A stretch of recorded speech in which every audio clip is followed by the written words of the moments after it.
Adilabad RIMS medical college ఆవరణలో అర్ధరాత్రి ఘర్షణ జరిగింది. బయటి వ్యక్తులు చొరబడి తమపై దాడి చేశారని మెడికల్ స్టూడెంట్స్ ఆరోపిస్తున్నారు. క్రాంతి అనే ప్రొఫెసర్తో పాటు వచ్చిన దుండగులే ఈ దాడి చేశారని జూనియర్ డాక్టర్లు ధర్నాకు దిగారు. ప్రొఫెసర్ క్రాంతిని వెంటనే అరెస్టు చేయాలని డిమాండ్ చేస్తున్నారు. విధులు బహిష్కరించి కలెక్టరేట్ ఎదుట ఆందోళన చేస్తున్నారు. ఆదిలాబాద్ రిమ్స్ కాలేజీ వైద్య విద్యార్థులపై జరిగినటువంటి దాడిని పూర్తిగా ఖండిస్తూ ఉన్నాం. మరి ఇప్పుడిప్పుడే నాకు తెలుస్తూ ఉంది, పూర్తి స్థాయిలో వివరాలు ఇంకా తెలుసుకోలేదు.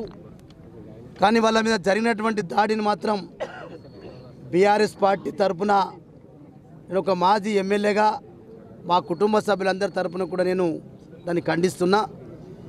మరి వాస్తవంగా ఏదైతే వాళ్ళ కాలేజీలో ఉన్నటువంటి సమస్యల పట్ల నిన్ననే సాయంత్రం మరి డైరెక్టర్ గారితో వారు విన్నవించడం, ఆ తర్వాతనే మరి డాక్టర్ రవికాంత్ అనేటటువంటి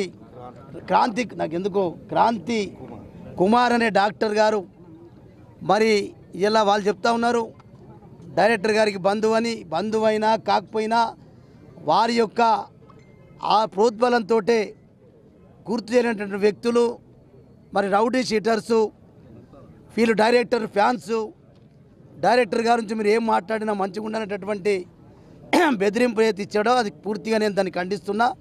మరి ఇలా దీనిపైన పూర్తి స్థాయిలో నేను కలెక్టర్ గారి దగ్గరికి వెళ్తాను. ఆ స్టూడెంట్స్ని ముగ్గురు తీసుకొని వాళ్ళ యూనియన్ తరపు నుంచి ఎవరైతే ఉంటారో నేను ఖచ్చితంగా కలెక్టర్ గారి దగ్గరికి వెళ్తాను. దీనిపైన మీరు ఏమి విచారణ జరిపిస్తారు, ఎట్లా జరిపిస్తారు, దీంట్లో ఎవరి హస్తం ఉంది, ఎవరి ప్రమేయం ఉంది, వాళ్ళు ఏం డిమాండ్ చేస్తూ ఉన్నారు, రిమ్స్ డైరెక్టర్ కానీ మరి డాక్టరు క్రాంతి కుమార్ కానీ మరి వీరిద్దరిపైన చర్య తీసుకోవాలని చెప్తా ఉన్నారు. ఖచ్చితంగా ఫస్ట్ చర్య తీసుకోకంటే ముందు మీరు విచారణ ఒక కమిటీ వేయండి. తొందరలోనే ఇప్పుడు కలెక్టర్ గారు కూడా స్పందించి కమిటీ వేసి విచారణ జరిపించి నిజంగా వ్యక్తుల బాధ్యత గల వ్యక్తులు ఉన్నారు కాబట్టి వాళ్ళు బాధ్యులైతే వాళ్ళ ఏదైతే వైద్య విద్యార్థులు డిమాండ్ చేస్తూ ఉన్నారో దానికి పూర్తిగా నేను కూడా సపోర్ట్ చేస్తూ ఉన్నా. అటువంటి వ్యక్తులు నిజంగా వాళ్ళ హస్తం ఉంటే వాళ్ళ మీద చర్య జరగవలసిందే, వాళ్ళ డిమాండ్స్ని ఒప్పుకోవాల్సిందని చెప్పి కూడా నేను కూడా కలెక్టర్ గారు చెప్పడం జరుగుతుంది.